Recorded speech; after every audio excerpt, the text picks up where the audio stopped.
right. So we going live. We want to check some stuff out. This is Dan Land Pro. Yeah, we going back to the media game. We just want to check some things out. So let's get something out the way right quick.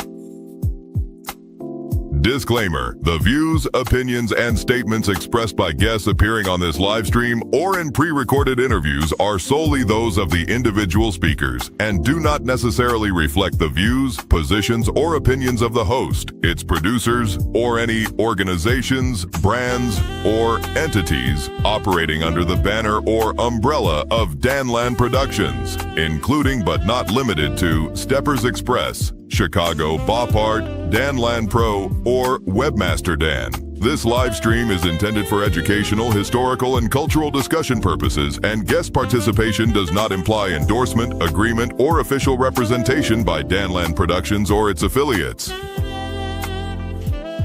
Disclaimer. All right. Hey, this is Danland Pro. Just check some things out. We building our platform as far as our live stream. I told you I was coming back to the media.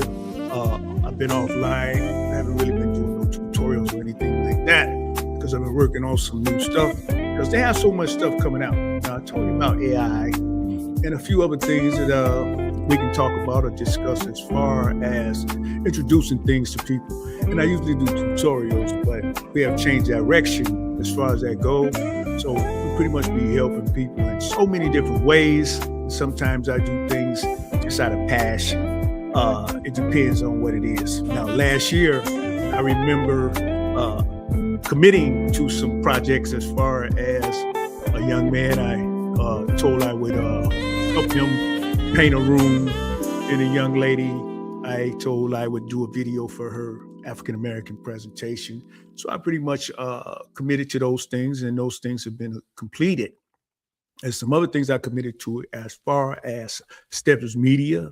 So I got a few calls on that, but let's not get confused about what I mean when I say Stepping Media or that I want to revisit that particular platform. So we can't confuse that with going out stepping. See, so a lot of people think that means that I want to indulge in something that I indulged in previous life or earlier in that particular thing. What I want to do as far as stepping media, because a lot of stepping video that people see, especially in the last 2 decades on some of these platforms, is some of the video that I used to shoot as far as contests, as far as clips, especially early when we were starting out. And a lot of people would put them on their websites and they wouldn't identify the person that produced that or shot that or captured that video. They would pretty much make claims as if that video content was theirs. So I can go back all the way to Steps Compete, MSPU, some of the things that you hear me name in a lot of my presentations. As far as a lot of interviews we have interviews with Rose, we have interviews with Dom Dick, we have interviews with Cynthia Shanks, we have interviews with Black Mary. We have so many different interviews that we did over the years and decades where people are really establishing the history of stepping. So when I say return or revisit stepping media, that is what that entails, because some of that is very, very important content as far as the things that those people had to say at least 15 years ago, as far as where we were headed. I even have some meetings with some people who have transitioned on, some of the interviews and some of the ways they felt as the elders of the craft. I also want to also visit the fact that a lot of people talk like documenting stepping has just started, or that they're the pioneers of documentation or history as far as the stepping platforms go, when that's so far from the truth. But see, we're not here for conflict and controversy. We're not here to stake claim or to draw attention to some of those things, or some of those old arguments. What we're here to do is sometimes just address issues that hasn't been addressed. And that goes to when some of these things started, and some of the people that put the time, effort, energy, and money into capturing stepping early in the game when technology first came to the forefront.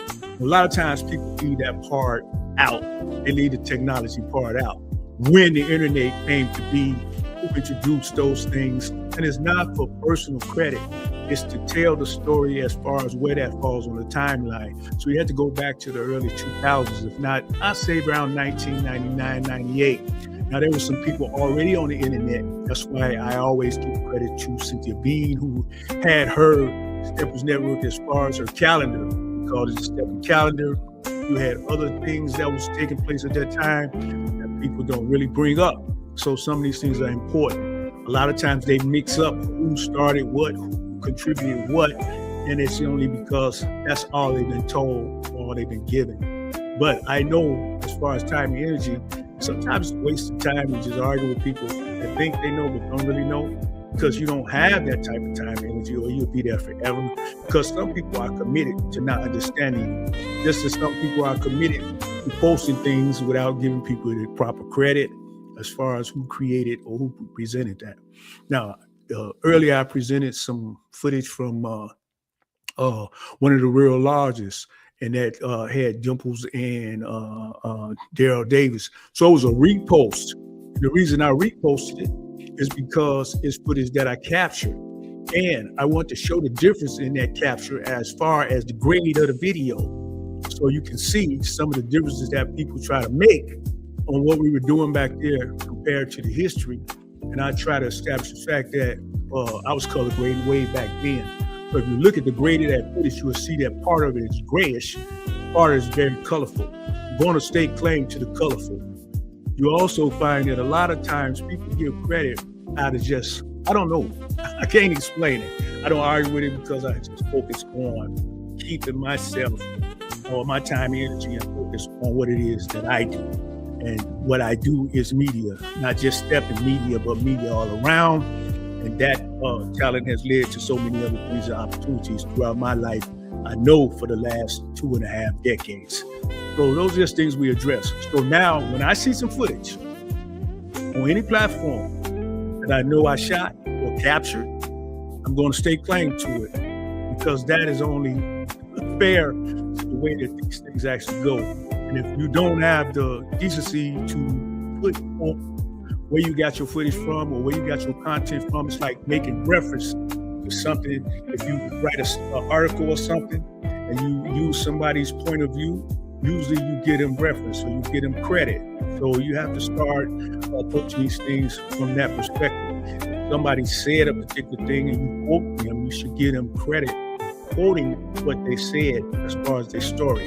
That's the same with anything. So I don't get into arguments because people have a lot of personal positions to the point where they just don't want to give people credit for what they did or said. And it's not me that just want credit, because we know I don't care whether you give me credit or not. I'm going to keep doing what I do. That has never been a distraction or a discouragement for me. It's just more of an irritant or agitation, because you have to deal with those things as you come up through the ranks or as you experience whatever it is in the genre that you operate in. But it's not reserved for stepping or limited to stepping. You experience those things in many areas of that you might work in. You're going to run into those type of people no matter where you are. I mean, you hear it in the music industry, or you hear it in the writing industry. You got ghostwriters. In the music industry, you find out that somebody may have a lot of top 10 songs and it was somebody else in the background writing those songs. So it's no different in the stepper community. You're going to find those same things.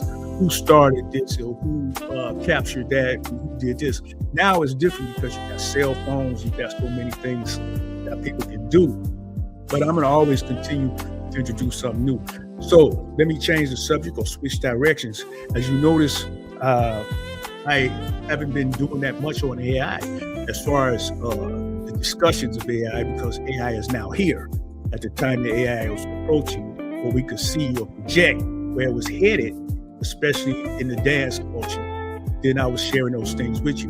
But now we see people using Sora, we see people using different platforms to do different things with AI, whether it's flyers or whatever. So I don't have a need to emphasize that. Now we're into utilizing AI, which we see it's not going anywhere.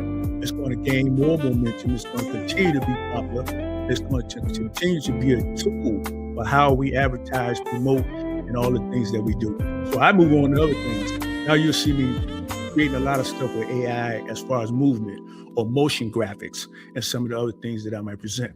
You also see me posting some of the interviews that I just discussed in clips as far as Opus clips.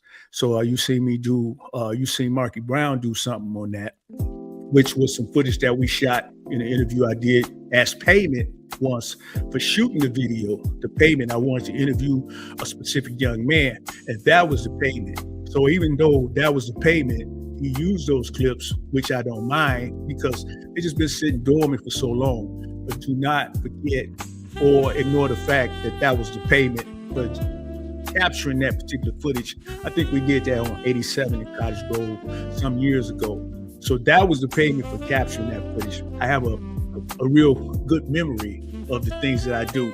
But like I said, it's not about holding people to something. It's just the reasons we do some things. So those interviews that I want to show or want to share, because I'm getting older, and we see a lot of people leaving here without sharing some of the things that they may have captured, or some of the interviews or important things that people said, whether elders or otherwise, pertain to information that the younger generation can use to get some clarity as far as stepping on social dance or anything else. So these are just things that I share. So now, this particular platform I'm building because I want people to see how I customize StreamYard in so many different ways as far as live shows. Because live is not what it was when we was doing COVID, because you had people sitting at home watching. Now people are not going to sit at home and watch you for 3 hours, just talk, because we're not restricted to the house. So you'll see your numbers are down, your views are down, the analytics are down, because people are out now, especially in this warmer months like we're approaching now. So you can do a live stream. You can do a live stream as far as events. You can do a live stream as far as your show, like I'm doing here. But there's only a select few that's going to watch my show, or loyal viewers who are going to stick with whatever your content is.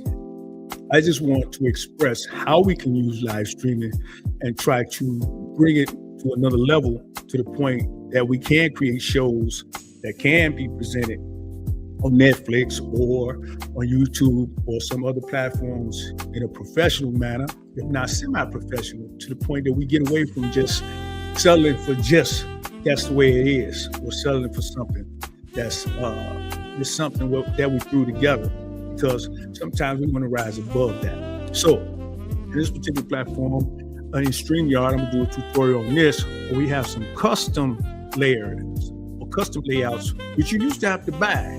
So this is one where you can actually go into StreamYard and customize your layouts to the point that you can make your show any kind of way you want. So you can have 3 visitors, you can have 4 visitors, or however many your tier offer. And then you can have your content on that particular custom layout, so where you can present it in a professional manner. So I'm going to use another example here. So I want to reduce this down. So it's other things that I can do as far as graphic designs to make this a customizable presentation. So in this particular one, you see I can use my 916 video, and I can elaborate on this particular video. So let's go turn this background music down right quick. I'm gonna leave a little bit there. And now I can go in here and I can play this video. So if we having a discussion on something that somebody said in an interview, I can put this interview up in 916, or I can put it up in 16:9. What we're doing in the current tense, as far as long form, short form videos, is best to do your short forms, because people gravitate to short form. You see a lot of long form videos popping up, but short form is the way to go. And that way you can discuss these things. So you can still have your live visitors, because I can bring 3 or 4 people on here to just discuss this clip alone. So when I play this clip, I can play portions of this clip, and then we can discuss the content of that clip. So I'm gonna give you a perfect example.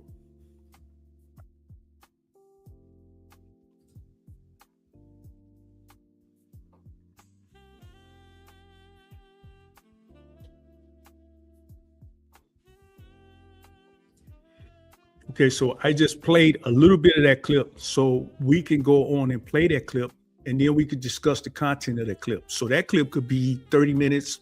That clip could be 10 minutes, 5 minutes. But what you want to do is you want to stay away from, like you hear my custom music, or you hear me using background music, you want to stay away from using music in your videos or your interviews that might shut your live stream down.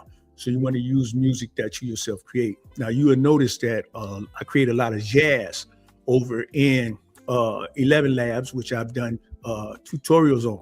And remember, no matter what the tutorial is, if I do a tutorial in January, by the time February or March come around, a lot of this software has changed. Just like you see StreamYard. StreamYard initially started as just a user-friendly headshot platform, browser-based, where you can come on here and you can have visitors on live stream and things of that sort. But now you see it has so many customizable things in it.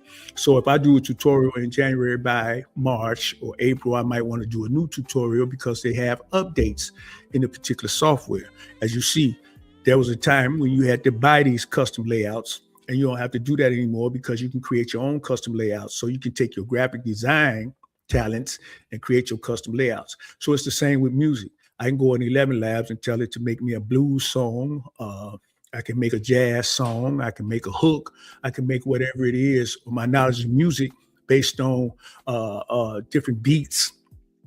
Some of the other things I'm learning about music, especially the pace of stepping and some of the other things, to where you can make your own music. So I like to do instrumentals, make that jazz, and then I can use them as background music or ambient sounds, et cetera, et cetera.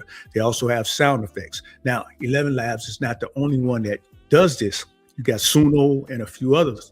But once you become familiar with some of this software or some of these programs, then the basics are basically the same.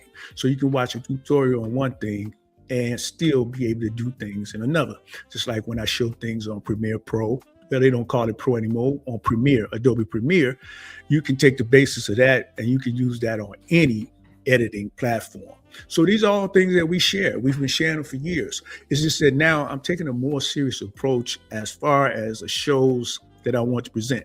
Now, there's another thing in StreamYard. Now you got closed caption in StreamYard. You got titles in StreamYard, teleprompter in StreamYard. You got so many things in here now from just a couple of months ago that can be updated. We can do tutorials on, and we can share with people. You saw me do a disclaimer earlier. So you can create so many things. It depends on your talents and skills. So I try not to get discouraged or distracted by others that sometimes can make it challenging as far as the time and energy that you might put into going back and forth. I've just always been a person that you don't have to believe in my vision. I don't ask you to invest in my vision or to believe my vision or agree with it or approve of it. I'm not looking for validation or approval. What I be looking for is the things that people did for me that I can do for others. And that's share information that can better us. So it can elevate us. It can make us better. I'm not the best. I just try to better myself with each new day, each new software. There was a time when all software wasn't browser-based. Most software now is browser-based instead of downloading it on a computer. I could talk forever. So this was just an example of some of the customizable platforms that we made, and we just want to share with you. And this is in StreamYard. Like I say, we might get around to a tutorial, but I got so many things that I'm creating that might not be possible. So as you see, even with this, I can go single with just that 916. It depends on what I'm customizing. In this particular case, you see that background image there that I like. So I'm trying to stay with that color scheme, and you too can do this. Now, the last thing I'm gonna talk about in StreamYard is that you can make different shows. So I can have one platform and save that as a reusable platform for Steppers Express. I can save it as another platform for Danland Pro, another platform for Webmaster Dan, another platform, Chicago Bop Art. So these are the things that I do. So in creating those platforms, we can design these shows to where whenever I want to go live, I just click a button and I come on live and go to talking. So what I want to do with this particular platform is start showing more interviews of people who said very important things throughout the last 2 decades pertaining to social dance, to where you might get some clarity on what's really going on, because there's just so much now to absorb and try to understand. And it's so confusing because we make so many claims about so many things. So a lot of times I'm noticing we're not really hearing the elders. We're not hearing the people who were there writing these chapters or when things were actually happening. Even myself, a lot of times you hear me say, I'm never going to stake claim or write myself in the chapters that I wasn't involved in. Because from 74 to 82, I was actually away in the armed services. So a lot of things I only seen when I was on leave or the things I experienced afterwards, after that experience or before that experience. So most of the things that I might discuss or repeat come from somebody I interviewed that might validate or coincide with something I do know or experience or something I saw through my elder sister's experience or the neighborhood experience or the school experience and following. So those are the things that we try to stick to. But the ones that I tried to talk to or always tried to interview was the people who were actually there, that actually had that experience and can elaborate on that experience because they are the ones that have the relationships, just like a family, that can validate, they can coincide with each other. They can tell that story and that story will be the same. It will be consistent with, if I interview 5 people or 5 elders, it may have some slight differences as far as their location in Chicago or their school or their neighborhood, but the basic of that story will be the same. So when it started venturing out and I get these fabrications, because a lot of times the fabrications come from people who are not maybe elders. They may have heard like we all do. They may have had hearsay, but they didn't have that experience and they write themselves into those chapters. That's where you'll find the conflict and the controversy comes from. So if somebody is say 50, how can you really elaborate on the Sheik Rick's experience if you're only 50? I mean, let's do some math. How can you elaborate on the 70s if you're not old enough to have had that experience? So your hearsay, how can you write yourself into that particular chapter of history when you wasn't there? Now, you can tell that story if you tell that story and research that story as a historian or a documentary type person. You can validate that story through research, through interviews, and present those things for people to get an understanding. For example, when I show you Rose Wellington, who a lot of people outside, and I had this discussion with Rose not too long ago, a couple of weeks ago, in fact, a lot of people outside of Chicago don't know Rose because she doesn't travel a lot to different sets. But in Chicago, and people who visit Chicago know exactly who Rose Wellington Jenkins is, because she's been one of the biggest promoters in Chicago as far as stepping goes for decades. And she is a businesswoman. She is a promoter to the core, and she's kind and generous with everybody, treats everybody with a smile. I've never had that bad experience with her. I used to do work for her, video tape. I used to put me on a plugger and flyer back in the day when I was doing my website thing. So a lot of people outside don't know her.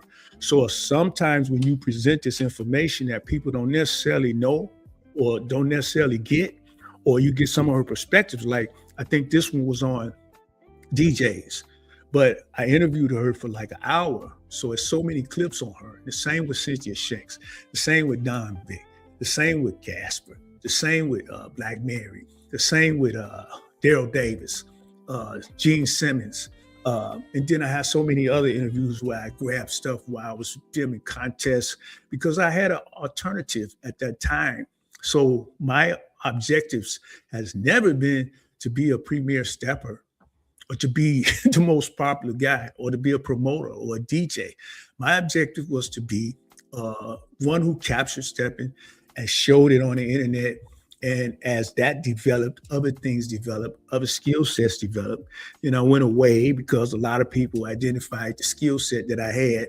So it had me doing stuff from a professional level on many levels. So I went away. So I still had time for stepping, but not devoted to it as I was when I initially started.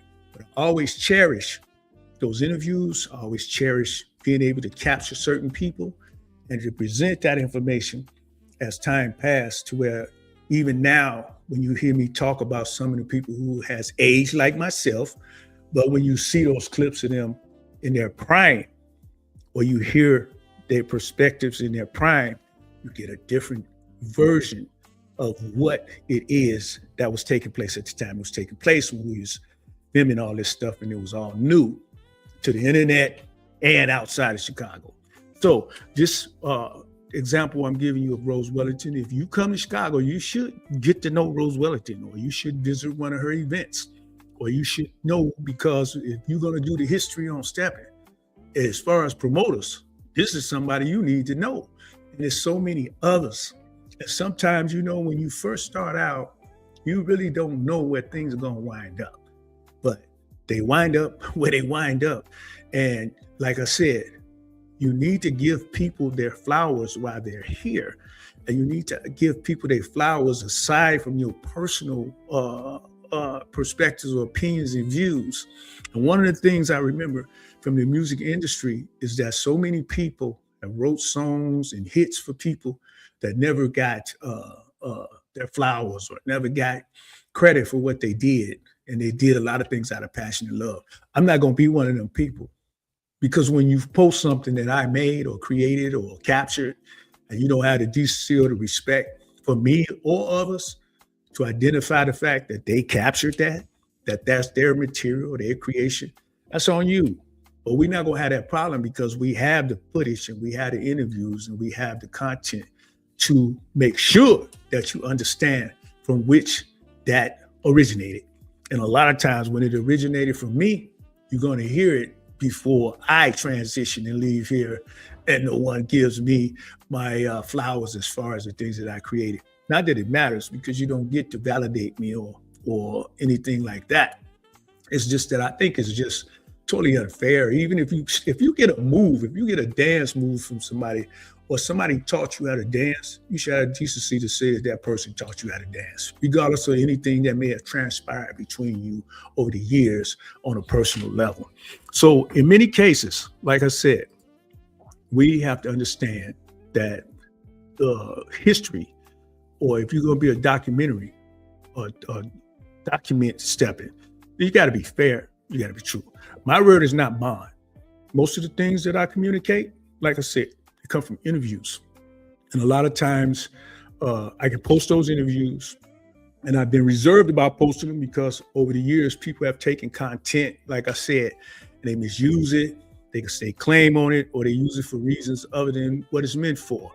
And these interviews are meant for you to hear something that someone said that had that experience, or that was really important to that experience, whether it's promotion, whether it's music, whether it's social clubs, whether it's pluggers, whether it's locations, neighborhoods, schools, styles, fashion, all that contribute to that experience. I mean, I can go as far as when Fabulous Five Freddy came here from Vibe and what that was all about. We could talk about when Usher and his mom was interested in stepping, Steve Harvey, Oprah Winfrey.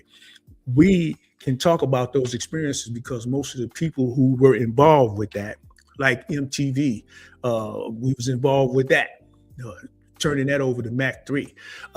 We can talk about those experiences that people really don't know about or don't hear about, because whatever people's personal trips are, they fail to mention true history. So if you're a true documentary, it's not about just my opinion and views or what I think. It's about what you actually research. Where's your references? Where's your point of view? Where's where did you get that from, as your professor would ask you when you wrote a paper about something political or something? Where did you get that information from? And if you can only say you just rolled over one day and had a gut feeling that that's how it went and that's how it was, you wrote yourself into those chapters and you wrote yourself into that story and you placed yourself on a timeline that you was not involved with, then that makes you what? A little bit like delusional, huh? Because it's not the reality that actually happened. So that's what I try to do, is present the things as they happen in reality, not what your partner said, not what you wish had happened, not what you missed, but what actually happened. And I do that through creation, I do that through skill set, and I do that through the things that I present that helps us present those stories or communicate those stories through graphic arts, through musicality, through whatever it is, video, artificial intelligence, whatever it is that God give me that allows me to share not just social dance, but anything, religion, spirituality, common sense, anything that I can present using these tools that God has given me to present with, then that's exactly what I'm gonna do. This is just another example of how that goes. Hey, you know me, sometimes I get winded because I ain't been on here in a while, but we're gonna shut it down now. And that's pretty much how it goes. My name is Dan Land Pro. Again, we got YouTube channels. We got Dan Land Pro. We got Webmaster Dan. We got Steps Express. We got Chicago Bop Art. Oh, that's the last thing I'm going to say. Chicago Bop Art.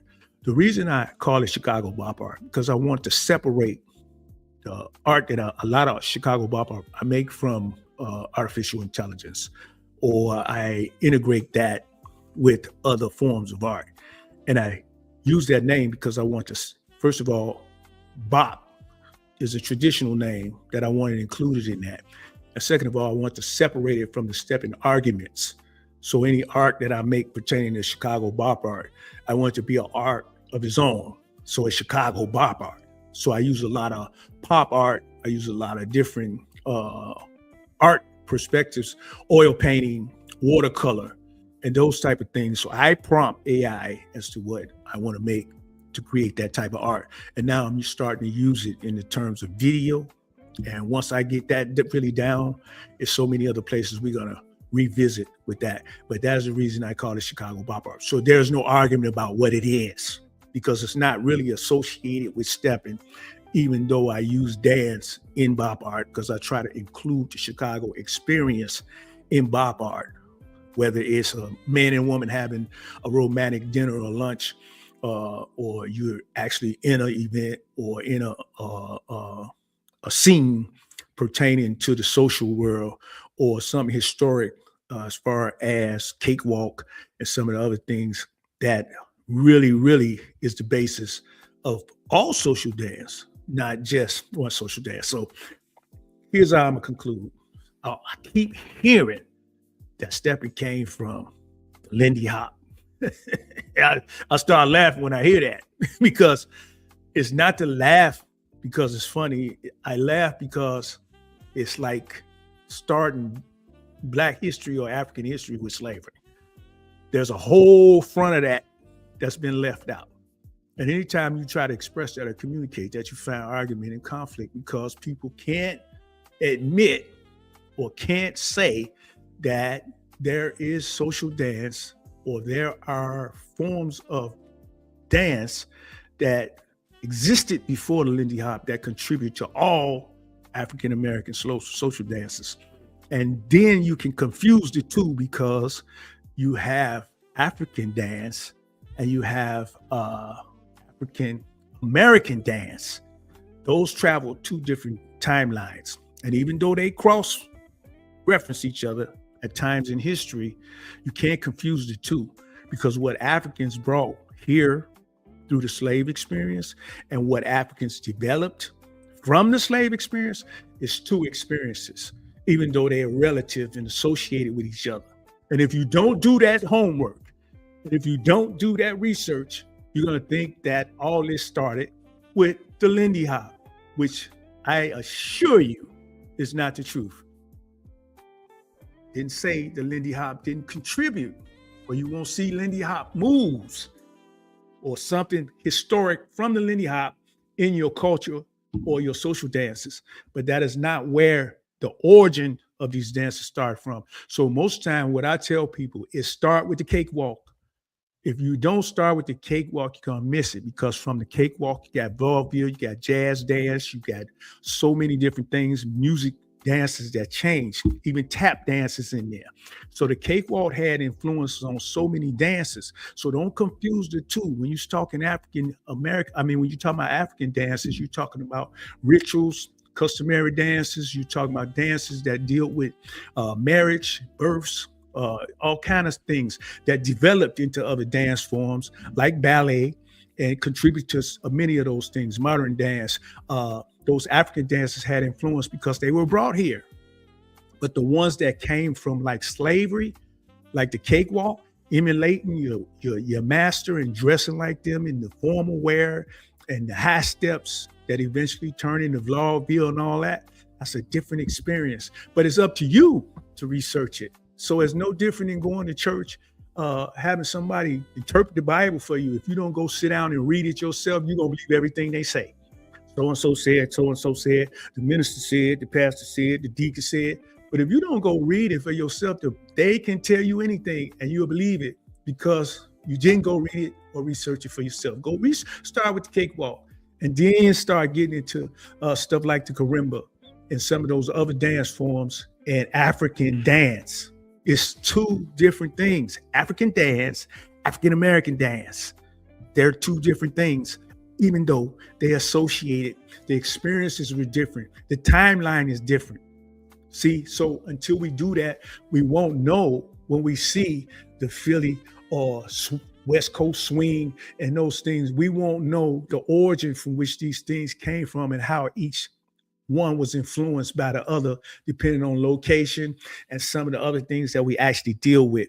Location, the experience, the African-American experience is dealing with social life, it's dealing with civil rights, it's dealing with the progression of the Black experience overall and how dance contributed to that experience and was influenced by the music, influenced by those experiences and those struggles and those changes.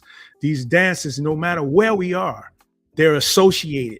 And most historians associated with the cakewalk. I didn't make that up. I didn't come up with that.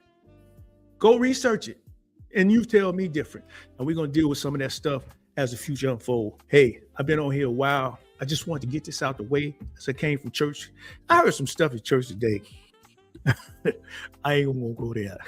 But sometimes when you grow, when you experience so many things that you know that it's a spiritual experience, you don't argue with people anymore. When you read that Bible for yourself and you share that in fellowship with other people, the truth sounds the same no matter where you are. It's like silence. I always say silence is a language. No matter where you go, silence is the same. It's the same language. So it's like the truth, certain truths, they the same wherever you go. So when you take the manipulation out, when you take the emotional ignorance out, what I've learned is that, and this does not exclude me. What I've learned is that you got a lot of people that know the Bible backwards and forward. You got a lot of people that overcame a lot of adversity in their lives. You got a lot of people who can testify to so many different things. But when it comes to emotional intelligence, you'll see that you got a lot of people that didn't get that transformation. They didn't transform emotionally. So we can talk about it and make it sound convincing that we did, but we didn't. So God may elevate us financially. He may elevate us physically. We may even sober up and clean up and get our body all in shape. But sometimes even our spirit, we get our spirit in shape and transform. That emotional intelligence, sometimes I think that's the big one we miss.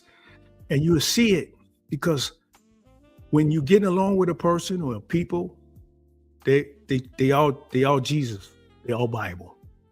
They are. And like I said, I'm no exception, don't get me wrong.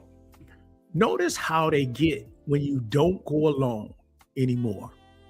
Notice how they get when you get clarity. Notice how they get when God starts showing you things or giving you revelations. Notice how they get when you start reading the Bible and understanding it and being able to validate or have a difference of opinion.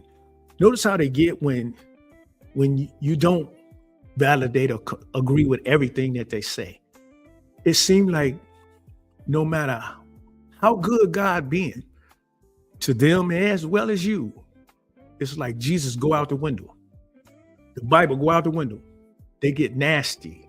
Their attitude gets questionable. They get funny with you. You know what I do now? I don't even give them no time and energy no more.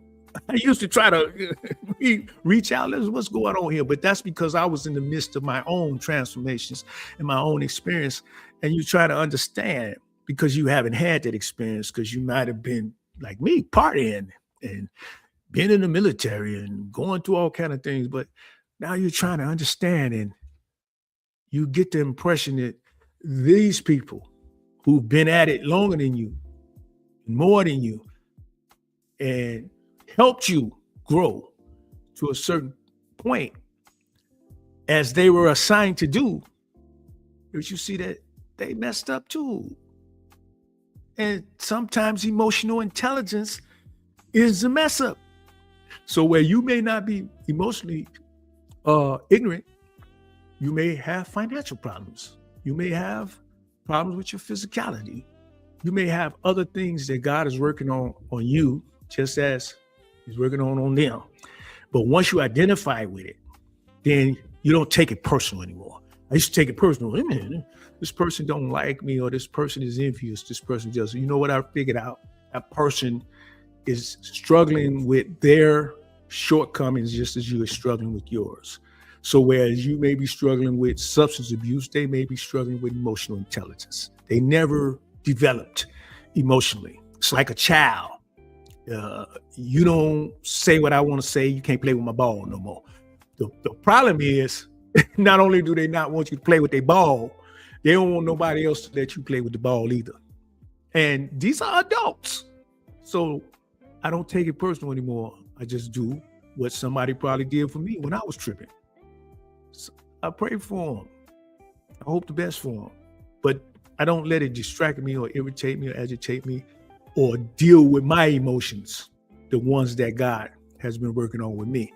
So I try to stay the course, keep my focus on what God wants me to do. And what God wants me to do is like any doctor in the hospital. All of us in the church is like a hospital. He wants me to get better. So imagine yourself in a hospital room and you're there to heal, and you're worried about the guy in the next bed or somebody else in the next bed, whether they're going to heal or not. I don't have time and energy.